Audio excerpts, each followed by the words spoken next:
که اندازه سرسایه چقدر است.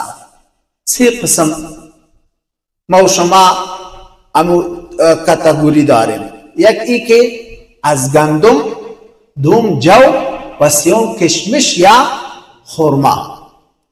اکثر از ما و شما خوب پولدارم که باشه، خوب سرمایه دارم باشه و هم سرسایه گندم میتا. این درست نیست. نه، سرسایه نفری که آخری حد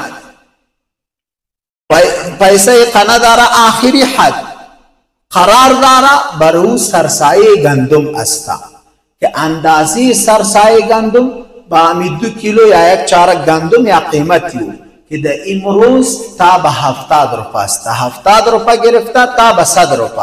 از 70 باید کم نباشه. دوم است جو. آل سرمایه دار ما و هم از چی میتا؟ از همی گندم میتا. ای درست نیست. نیو باید کوشش بکنه یا از جو بتا یا از کشمش. از جو 2 چند 3 چند میشه.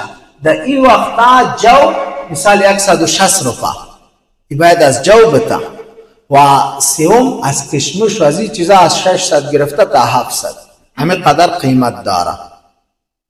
باید امو اندازه انسان ای سرسایه بتا. یعنی مقصد ای که اندازه امی سرسایه و صدقه فطر ای از 70 روپه گرفته تا 100 روپه از گندم و 160 روپه از جو و 600 یا 700 هر چقدر قیمت که داره کشمش یا خرما و پرسان کرده شوه. نفری که سرمایه دار باشه، پولدار باشه، باید از او بتا. از گندم نمیشه. اکثر از ما و شما خوب سرمایه دارم باشه و هم از گندم میتنه. ای درست نیست.